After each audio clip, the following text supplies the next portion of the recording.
recognized symbol of excellence for your entertainment.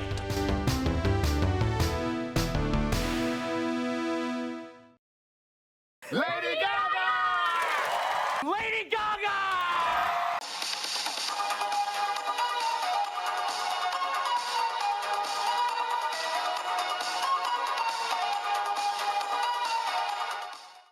Welcome to Machino Music, the show that puts the music in Machino music, with your host, me, Brett Strong. Today on Machino Music, I'll be talking all about the new Lady Gaga album, Mayhem, Abracadabra.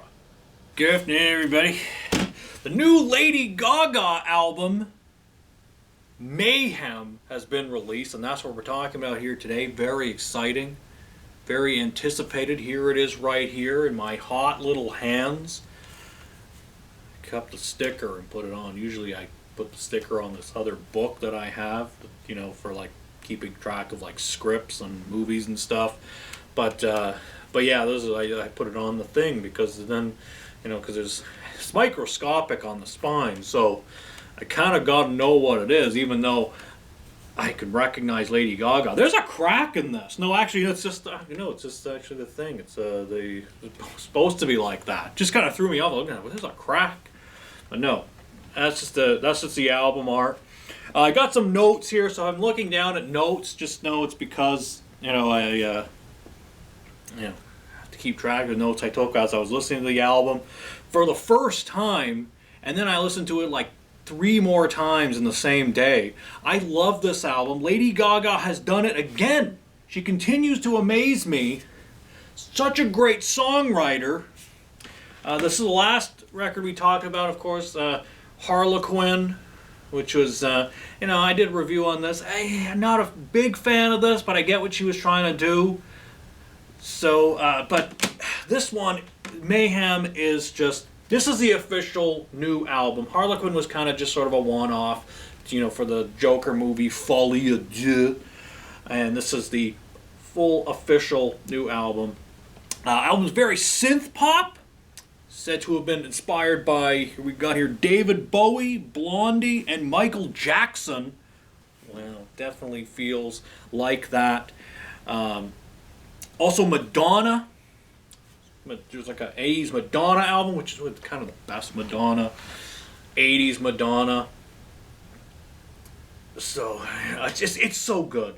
I mean, Andrew Watt is the producer and plays most of the instruments on here.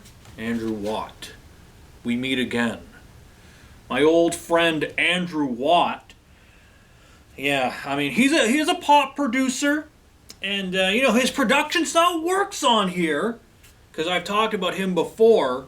He's done the rock albums, the albums for Ozzy Osbourne, Rolling Stones. These were rock, heavy metal.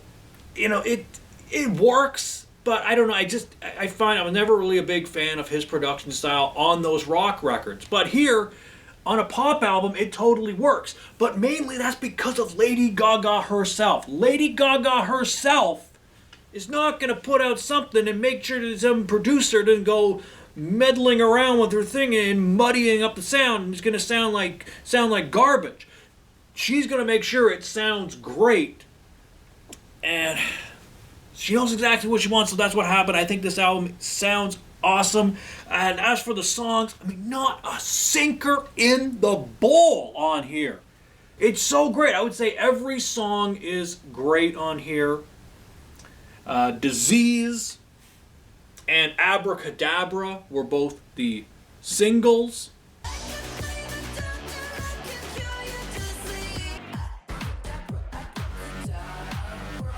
Really cool videos on there. That's classic Lady Gaga. Garden of Eden is great. Perfect Celebrity is a great song. Dig it. Some real standout tracks. Vanish Into You is great. Zombie Boy, so fun. That'd be a great Halloween party song. Get that one on your playlist for your Halloween parties come October. How Bad Do You Want Me? I was almost listening to that song over and over. I just love that song. Everything. Oh, so good. Great. Don't Call Tonight stands out. I mean, really, it's just like not a sinker in the bowl. And there were some early reviews saying that the rest of the album didn't quite match up with the singles, Disease and Abracadabra. But to hell with those people. Those people can go right to hell. Because you're not Lady Gaga fans. I mean, it's the entire album, not the singles. And Lady Gaga is one of those people, you know, she totally works as like an album artist. Rick Beato, or Rick Beato as some people call him. But Rick Beato recently did a video on the singles versus full albums. Really interesting whether the album format is still relevant today. And I think, you know, my take on that is maybe for some artists, like I would say, like for example, like a Sabrina Carpenter. I do love some Sabrina Carpenter. She's got some great tunes. But I think she's kind of one like singles. Like she could, you know, singles kind of stand out if maybe the full album track. For someone like Lady Gaga, I mean, it's the whole experience of the album. She puts so much into each song and so much of herself into the writing and everything. It's just like, you kind of need to experience it as a full album. And for her diehard fans, her little monsters, we want the full album. We want the full experience. So like I keep saying, not a sinker in the bowl on here. The final song is Die With A Smile On, featuring Bruno Mars, which was released part of the Folie à Deux, the Joker 2. Could have been on this record, and actually kind of surprising it wasn't. But Lady Gaga's been getting some flack. People have been kind of dumping on her, saying, "What the hell? You said that was going to be just a standalone single. You didn't put it on Harlequin. What is this? It's got all these streams. It's like it's so popular, but you said it was going to be a one-off thing." You know, I think the reasoning behind it was like, okay, it is such a big song. I've changed my tune. That's it. She's just changed her mind. It's not a one, like, don't crap all over her just for that one decision. This is going to ruin your day. Come on. And I think on here, it just kind of makes sort of like a good bonus track. Because it really doesn't fit in with the rest. I mean, if one song doesn't fit in with the rest of the album, it's surely that song. Great song. That's why it's got so many billions of streams on Spotify. But it's a great tune. And Bruno Mars, love Bruno Mars. I'm a big Bruno Mars fan. You know, really cool. Dig a lot of his stuff. Him with Lady Gaga as a world's coming together. This is the collaboration we needed. So good. But it doesn't fit in with the rest of the album. But on here, I think it kind of works because it's almost like a fun bonus track. It's not called a bonus track, but you kind of think of it as a bonus track. It's like the 14th track on the album. There's 13 tracks. Usually that's your standard 13 tracks on a record. But don't let it ruin your day. Don't get all bent out of shape over something like that. Come on. You're allowed to change their mind. She just didn't say anything officially. I guess that was what people were kind of mad about. It's made such a big deal that it's just a one-off. I remember the interview. It was on Jimmy Kimmel. She said, "I want that to be a one-off." But, whatever. But this is a great album. I just can't keep saying. There's not a sinker in the bowl. And you know, it may have even surpassed my beloved Chromatica. This was her 2020 album, the highlight of the lockdown.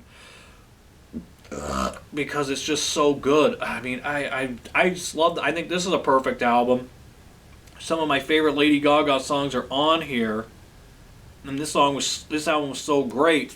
But this album might have overtaken it. I don't know. I did my Lady Gaga album ranking a while back. One of the first episodes we did here of Machino Music, and Chromatica was my number one. It was all over the place. Chromatica was my number one, and it was brand new. With every new album, Lady Gaga just keeps amazing me with just what she does.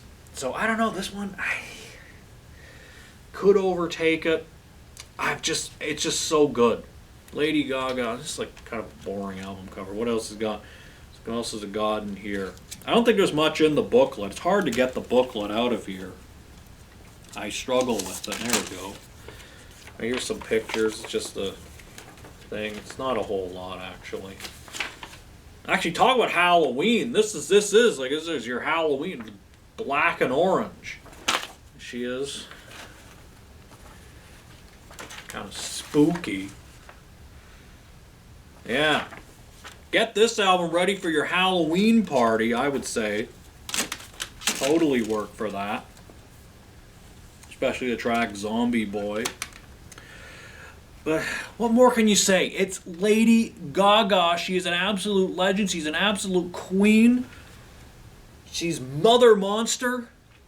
I bow down to her at her throne. I kneel before her.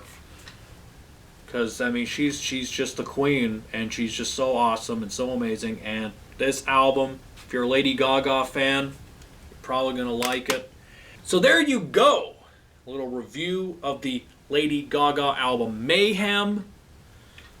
We don't do a ton of reviews here, but if something notable is put out by a notable person, I kind of want to talk about it.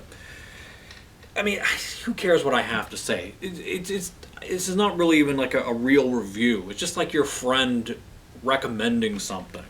Like, oh, did you hear that? You might like it. That's really what this is, more than anything. But if you're a little monster, I hope you enjoyed this. That's it for this week. Until we meet again, this is Brett Strong saying good journey.